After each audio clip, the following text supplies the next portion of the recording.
Boa tarde. Hoje é terça-feira, 21 de dezembro, e o Senado Notícias está no ar. O Congresso está na expectativa de encerrar o processo de votação do Orçamento da União para 2022.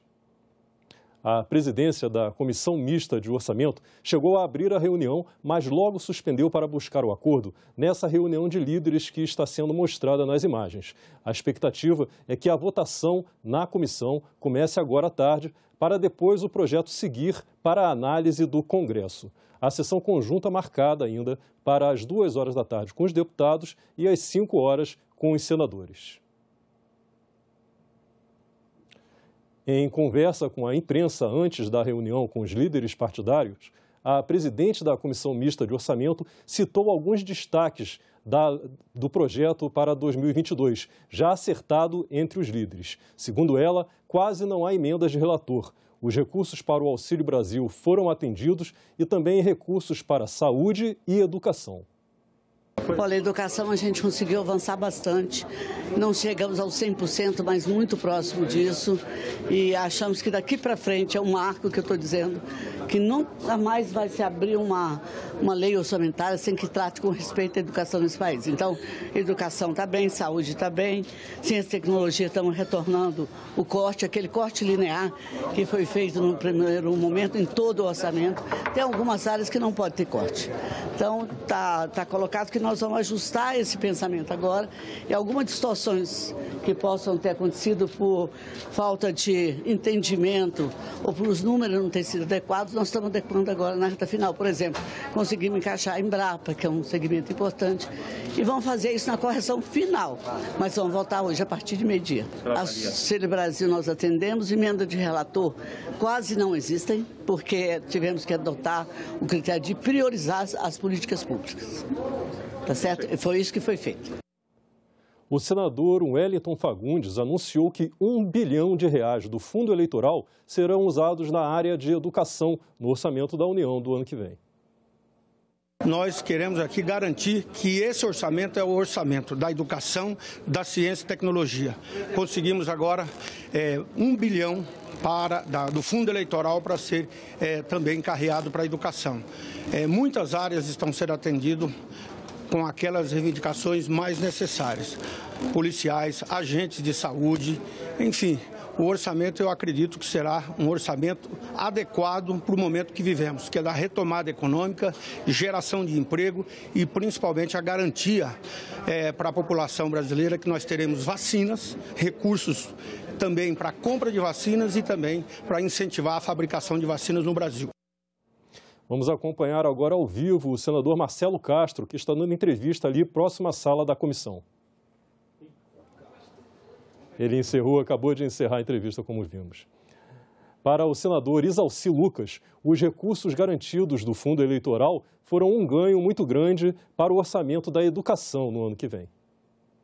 A gente conseguiu um destaque importante para a educação, né? A gente conseguiu tirar do fundo eleitoral uma parcela significativa para a educação, tanto para a reposição do banco de professores, que houve uma retirada, né, de professores que aposentam ou saem de licença, e a gente conseguiu recompor isso, né, e o restante a gente colocou em obras inacabadas, como foi dito aqui.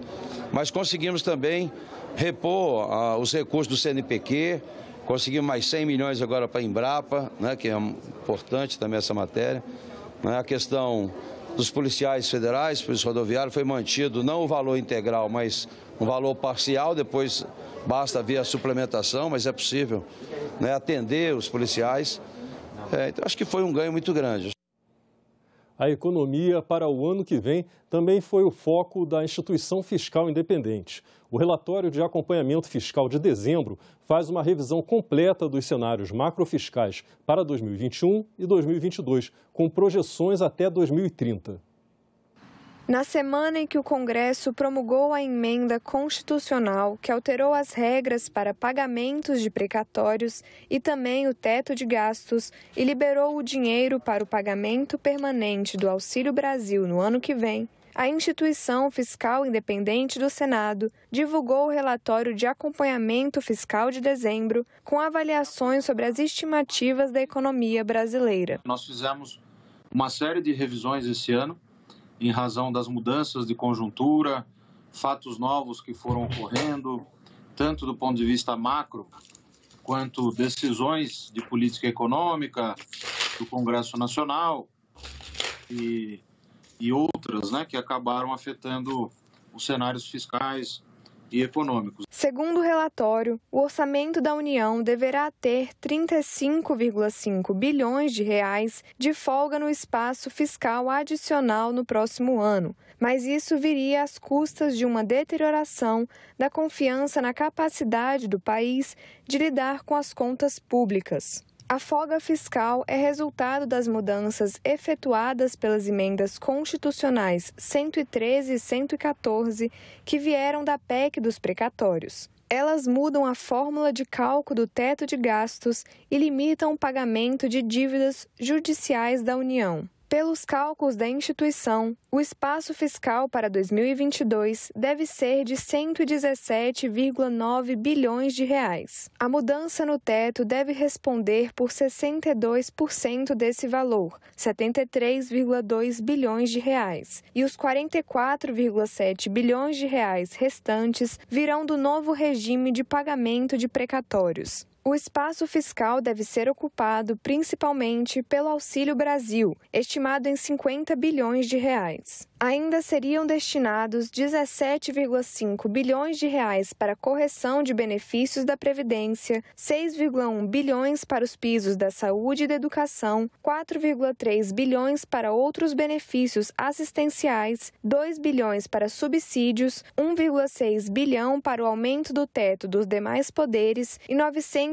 milhões para despesas de pessoal. Sobrariam ainda 35,5 bilhões de reais em relação ao teto. De acordo com a emenda 114, o valor deve ser usado integralmente em políticas sociais. A aprovação da PEC, nas duas fatias, ela basicamente acomodou um pouco as expectativas de mercado, e de modo que a aprovação em si não foi vista como um fato novo, A verdade é que desde que a PEC foi apresentada, esse custo do ponto de vista do aumento do prêmio de risco já vem sendo incorporado pelo mercado na precificação de risco e de juros para o curto e para o médio prazo. A partir dos meses de setembro e outubro, a dívida bruta do governo geral se estabilizou no patamar de 83% do PIB, mas esse percentual deve crescer nos próximos anos com a perspectiva de juros em patamar mais elevado. No cenário pessimista da IFE, a dívida ultrapassa 100% do PIB em 2025.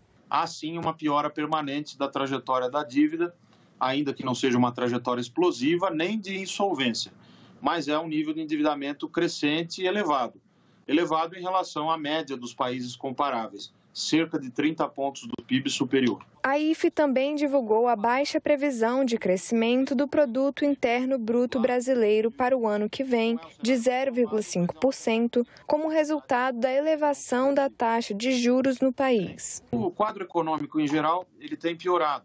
Houve uma recuperação rápida no após-crise, porque você partiu de uma base deprimida, com uma recessão expressiva no ano passado, mas as projeções para 2022, no caso da IFE, foram sendo revisadas.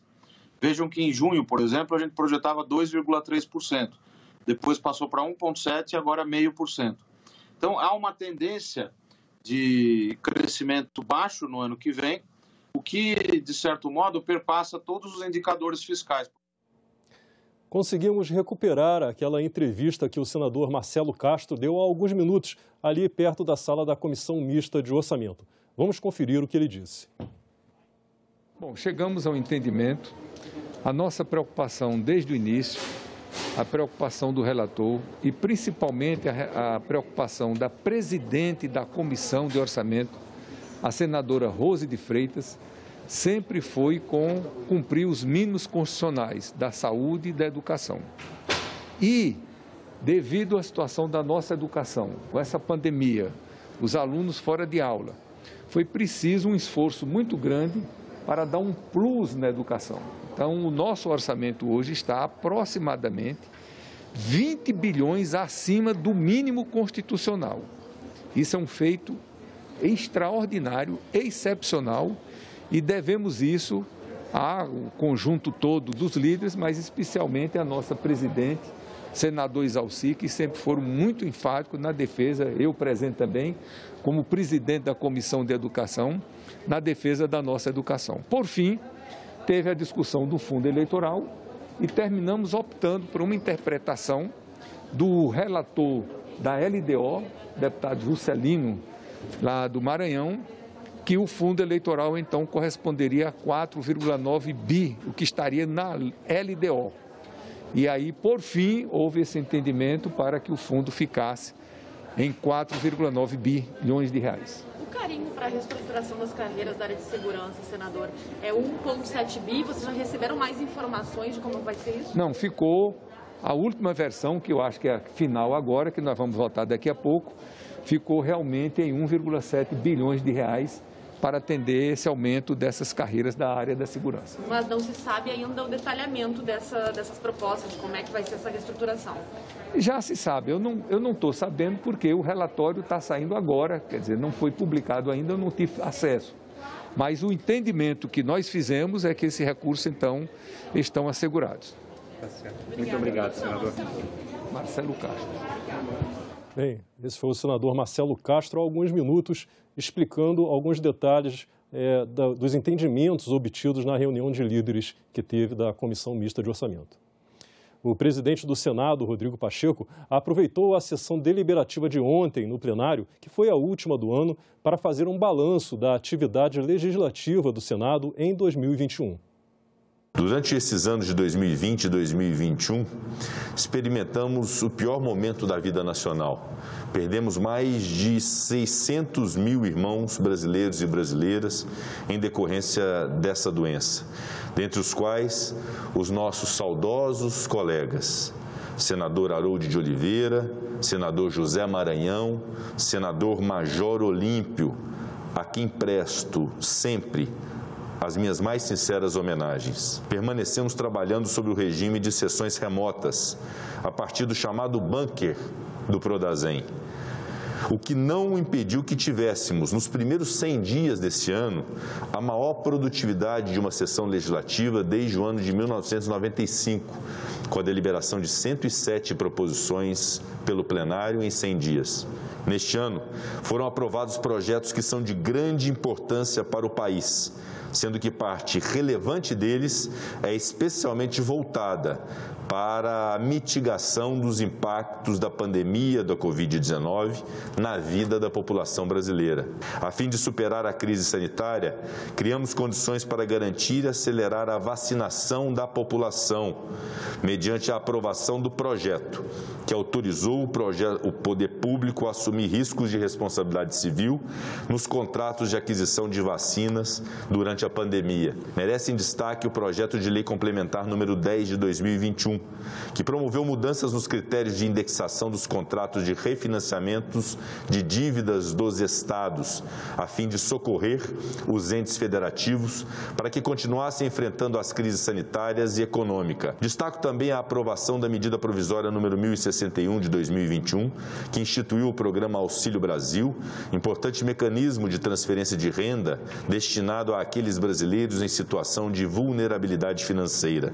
É também importante ressaltar que a aprovação da PEC dos precatórios, a PEC 23 de 2021, que com a pronta e importante colaboração da Câmara dos Deputados, foi convertida nas emendas constitucionais números 113 e 114 de 2021, fundamental para obter o espaço fiscal na lei orçamentária e, assim, garantir o pagamento do Auxílio Brasil. Já na área de infraestrutura, aprovamos projetos revolucionários para o setor, tais como o novo Marco Legal das Ferrovias, o PLS 261 de 2018, que permitirá a exploração do modal ferroviário diretamente pela iniciativa privada, bem como o PL 4199 de 2020, BR do Mar, que estimulará a maior participação da cabotagem na matriz de transporte brasileira, gerando empregos e reduzindo custos. Aprovamos inúmeras proposições visando a promoção de seus direitos fundamentais, desde o direito à saúde,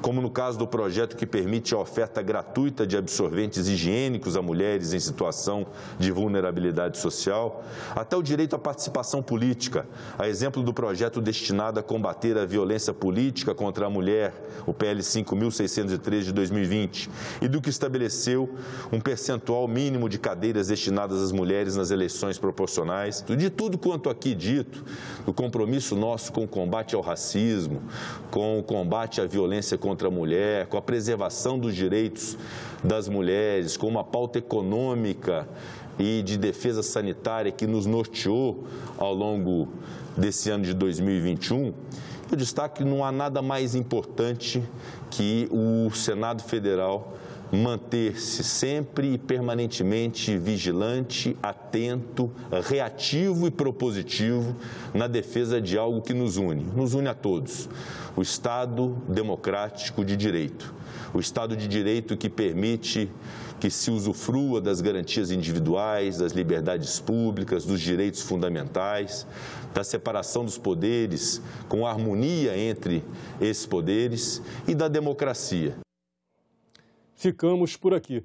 Você pode rever as reportagens desta edição na nossa página na internet, senado.leg.br/tv.